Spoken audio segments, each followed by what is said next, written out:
With reference to identity, people may ask if heritage can be used as an engagement tool.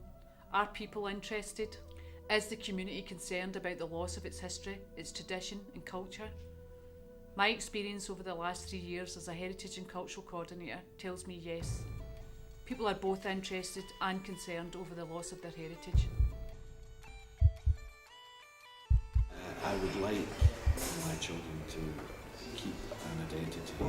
1871. Greenock at this time has a population of over 55,000 and attracts up to 100 ships a day from all over the world, the Americas, Europe and Africa. These cargo ships are laden with tobacco, timber and of course people. Due to the new industries establishing themselves in Greenock, such as the shipyards and sugar refineries, Jewish, Irish, German and Italian people all travel here in search of work and a better life for their families.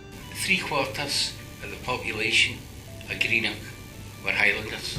You could walk the whole length of Greenock from one end to the other and not hear a word of English. I traced my ancestors' roots. I found out, interestingly, that most of what I'd been told was true. They were German immigrants. They came over in the middle half of the 19th century. There was quite a lot of Germans immigrating to Greenock. The identity of the Italians, unlike any other races at the moment in this country, have become more diluted by the integration of non-Italians. I was fortunate enough that I studied and I worked on Italy for a long time, so I've managed to sustain it. My own children, unfortunately, have not. Inverclyde is comprised of 3 separate boroughs: Greenock, Gourock and Port Glasgow. Originally a row of thatched cottages offering shelter to the families who fished for herring along the shores. As Scotland's population fell through the years of the clearances and the deprivation that followed, thousands left their homeland in search of a better life.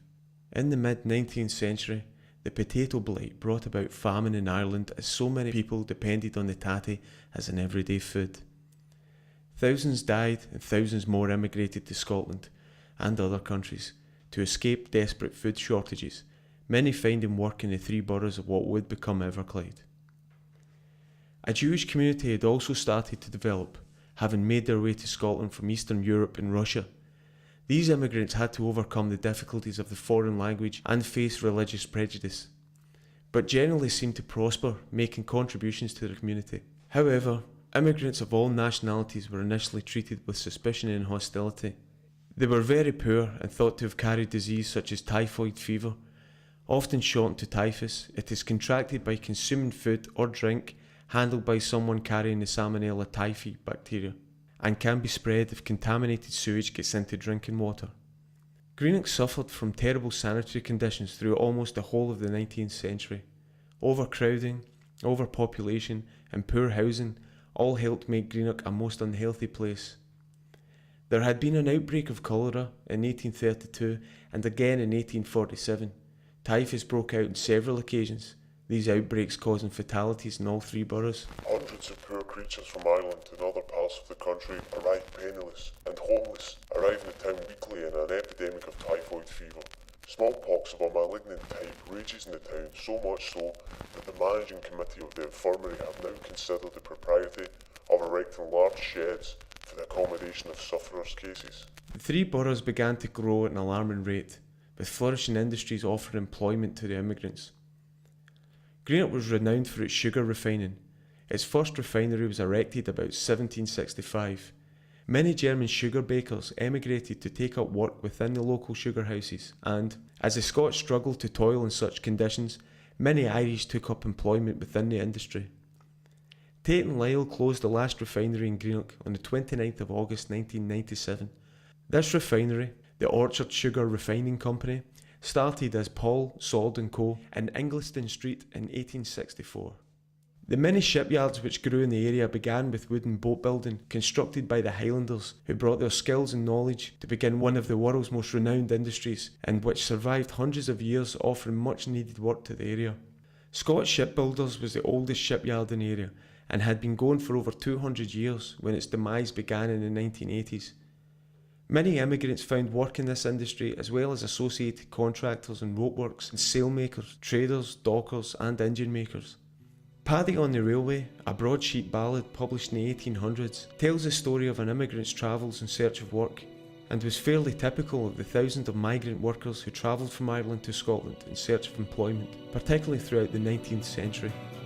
Paddy once in Greenock town, Glasgow city he was bound, staring all round and round. At length he saw the railway. The Inverclyde area can also boast a host of great inventors such as James Watt and industrialist Sir James Lithgow.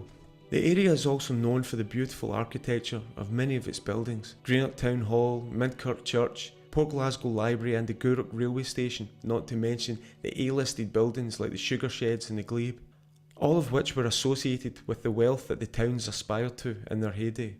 Another community which came to lay down roots was the Italian community, with its tradition of ice cream, cafes and restaurants, which created a culture which still remains today.